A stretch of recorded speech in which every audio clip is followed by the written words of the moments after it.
All right, so I'm gonna stay away from, and I hate using the term politics because it's really not politics. It's about life. Uh, the whole I don't talk about politics and religion. It's a silly thing to say because it definitely has impacts on people. Policies affect people, and unlike me saying something or somebody else saying something, it doesn't become policy. We can't say something, or we can't even dictate something that would affect millions. Uh, so this is why I always say, it's not politics, it's life. It directly has impacts on the lives of millions of people. So anyways, it's a silly thing to use. But to get away from that, one of the topics I like, one of the things that I like to do, and I keep track of, is developments in science, medicine, physics, engineering, architecture. Uh, I don't know if I said medicine, uh, technology, and so on and so forth. One of the things that I like is is one of my aspirations. Not a like. One of my aspirations is to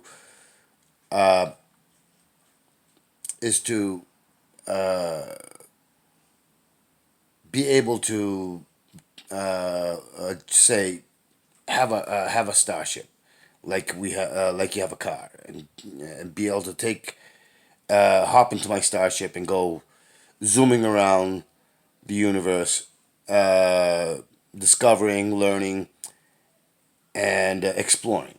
Uh, I think it's going to become imperative in the very near future for us to actually have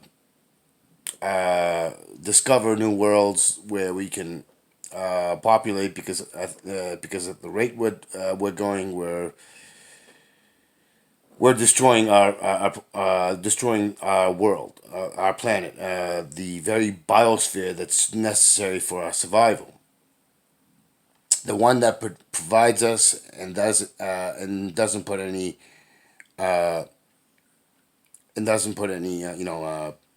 doesn't dictate to us what can and cannot happen.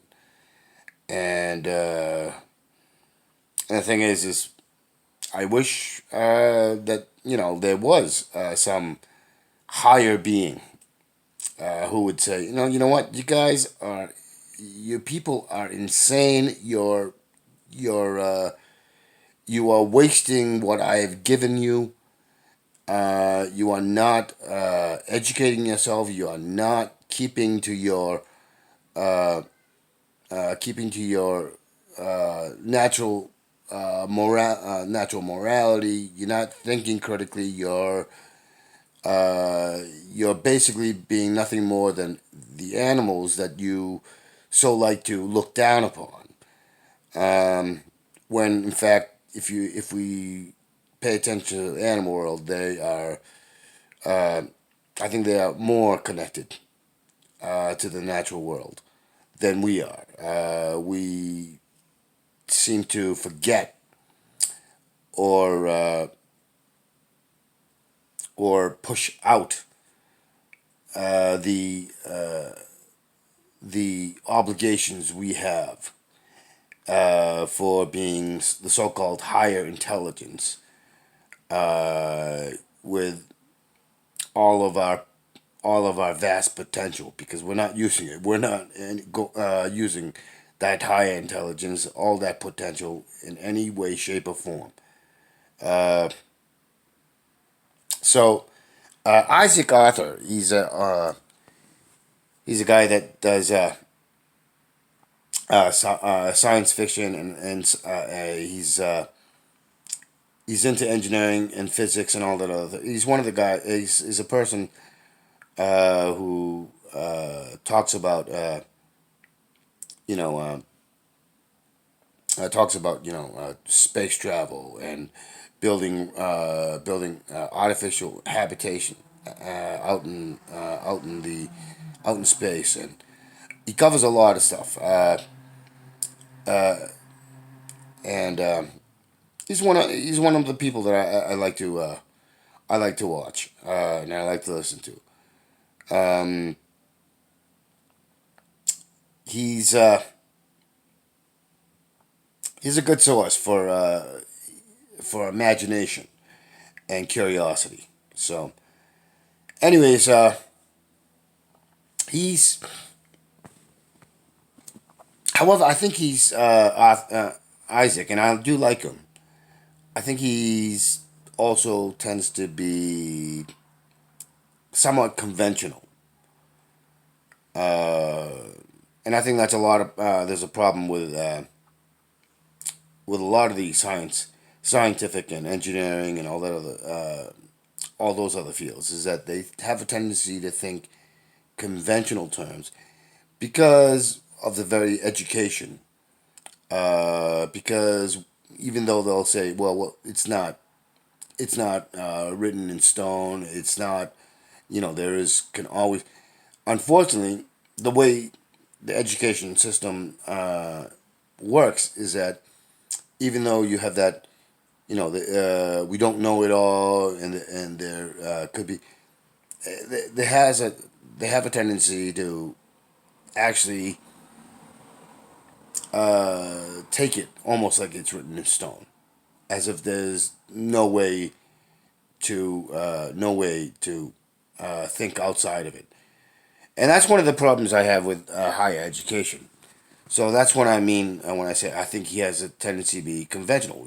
I think they're overly educated and indoctrinated. Uh, Michio Kaku. He's a he's brilliant, but in an educated, almost blinder sort of educated. That's a problem I see with a lot of the famous people. Um, I do my own research. I also do my own thinking on these subjects, and so one of the things that I've been coming up with for a long time is like, for instance, I have a I have an artificial continental sized floating on the ocean a landmass, and I've put in a lot of thought and consideration as well as looking into technologies and research, and so I put a lot of thought into that, and so it's something that this is something that I've been thinking about since I was young, very young, and but that one has evolved over the years. The ultimate objective is to build this artificial continental sized landmass on the ocean, but it's placed in a but it would be placed in a very specific point on the ocean. I believe it's the Pacific Ocean. Uh, and the reason for that is at that particular point, if you can get a mass up to a certain elevation, it will stay there no matter the size. It will stay there on its own. There won't be. You don't need. You don't need thrusters. You don't need anti gravity. You don't need any of that. And so, one of the reasons why I placed that is because uh, I like to try to think outside. And so if you can place something up there, even if it's a continental, say this size of let's say bigger than the size of the United States. Let's say 5,500 square miles total, right? If you can get something up there at that size, it will stay up there without needing any sort of power to keep it up there. It's just the way it's a scientific it's a scientific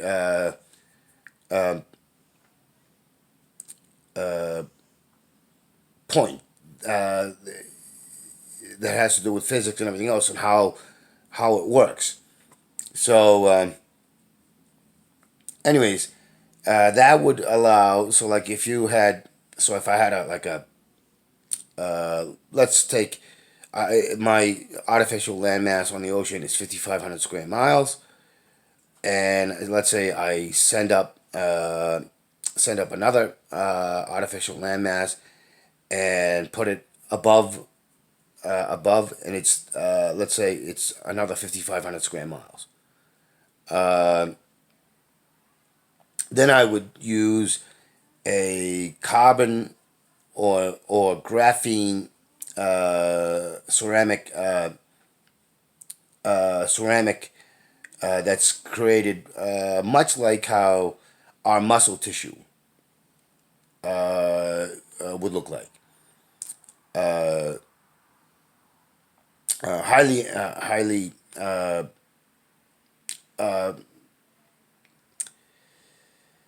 oh god, I can't think of the words.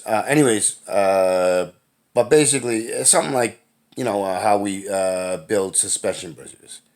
That's kind of based on how our muscles look. It's twisting, but I'm talking more developed than just simply twisting.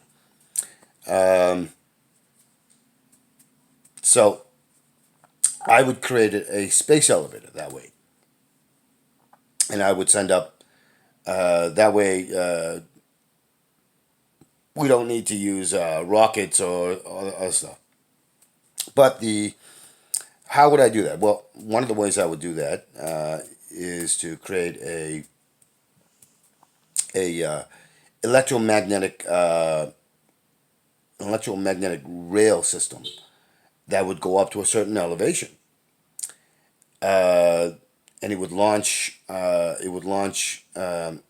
vehicle that would reach a certain point, and then you would use more conventional propellants to give the added boost to get out, and then what I would do is I would send up a whole bunch of them. Uh, I would send up a whole bunch of them, and they would interconnect once they get up to that certain elevation. I would keep sending it and building up another platform, uh, similarly to the way I would build the platform, but a smaller scale because it would require a smaller scale for the vehicles. Um, so I would build that platform, and then I would be once that platform was finished, I would be sending up other. I would be sending up robotics and other. They would set up robotics factory and a whole infrastructure necessary to start uh, developing the carbon ceramic or carbon or graphene nano graphene ceramic structures to build a space elevator. And I would have him building down, and then I would have from the ocean building up to interconnect. And I would build it in such a way that basically it's like it's a snapping, just snapping together, and so it would give way for it to move and flex and so on and so forth. So those two would come together, many layers would be put in, and it would be built in a way that it would twist one, one section would twist one way and the other section would twist another way, and this would all make it until there's a circumference large enough, and and flexible enough and strong enough to take in all the factors that would apply strain and pressure and so on and so forth to create the space elevator. Now, I would also be using methane rather than I'd be using methane, even methyl alcohol base for the rocket fuel, not the hydrogen and all that other stuff. I would be using that. Maybe even a hydrogen combination to launch with a more conventional or so. Anyways, I would be using some form of propellant that would just get it up there. Once I did that and I established that, I would then set up a launch system from the from that orbital platform that's going to stay up there on its own. I would make it so that it would launch out. It would launch out another one, building another one, but further away. And this one would be much larger, and it wouldn't be flat. It would be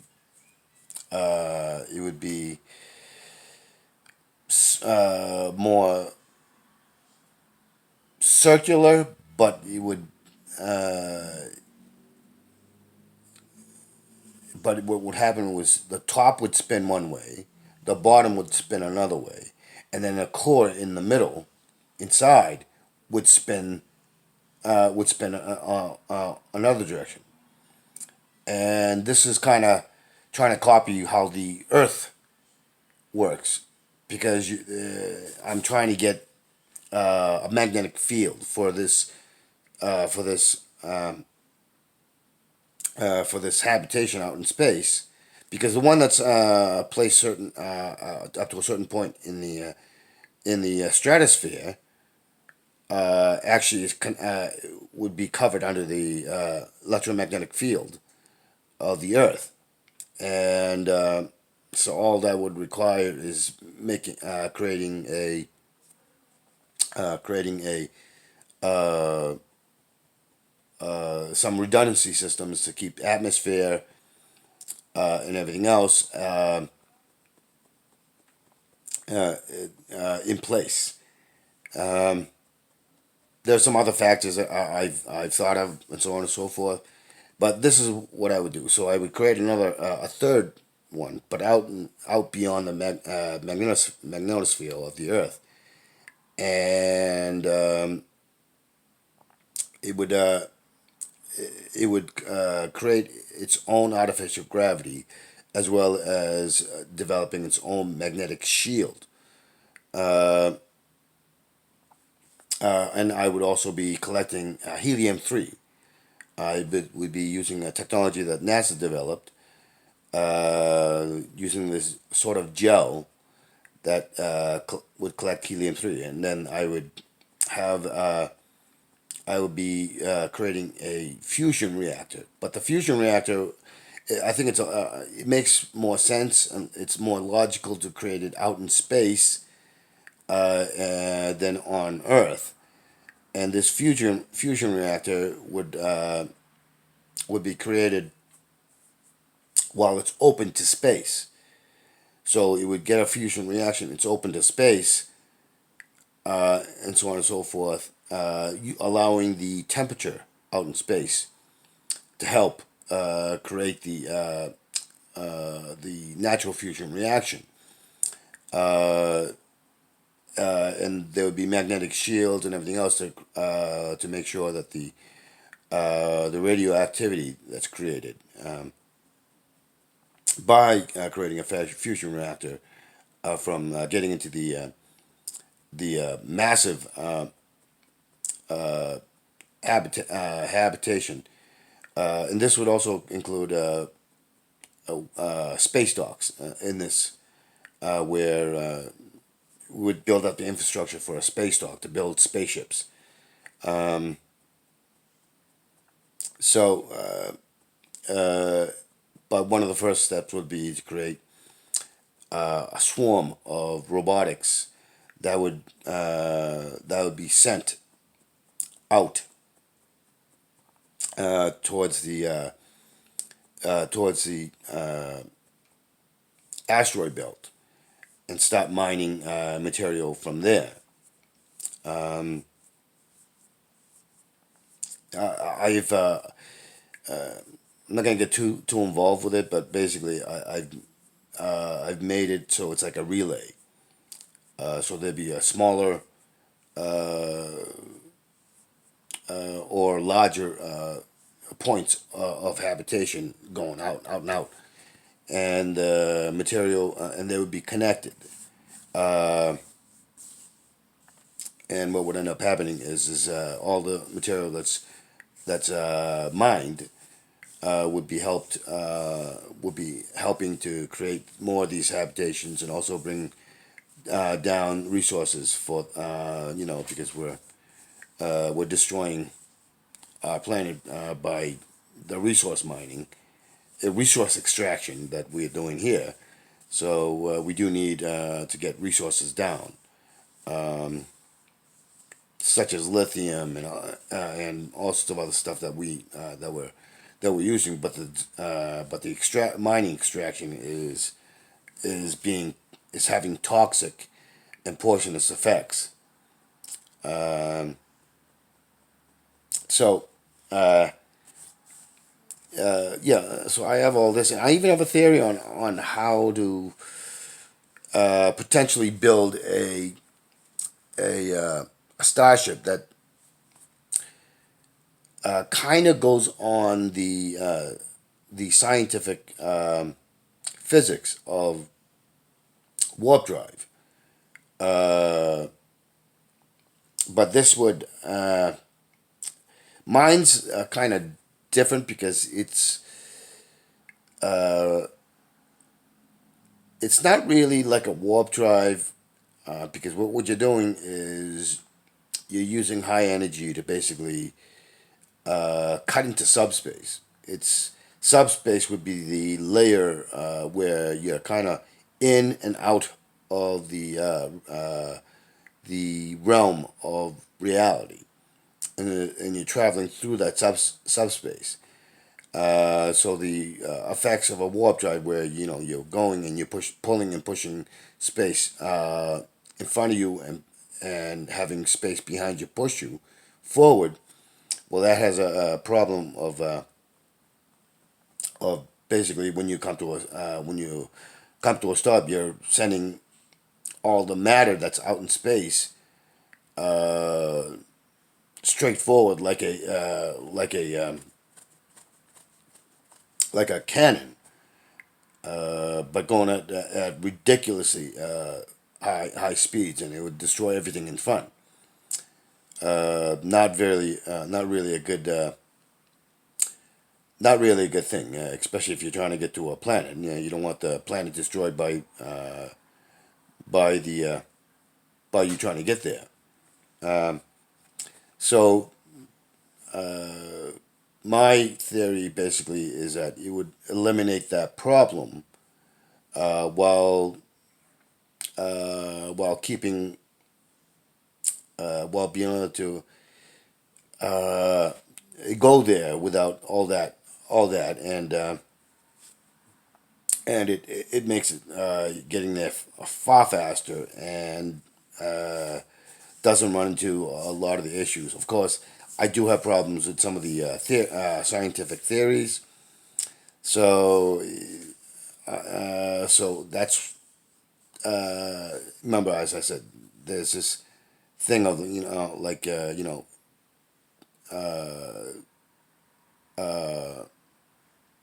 scientific relativities that are supposed to be, you could find new, but the way the education system trains, they have a tendency to think in almost absolute terms, and that's what I mean by conventional. So, and I don't have, by the way, I don't have formal education in any of this. The research I've done and the thinking I've done is my own. So understand that I'm not calling myself an expert and everything else. I just have a different way of thinking, and so uh, I'm doing this video because I need to. I need to kind of get away from the so-called politics and so anyways um,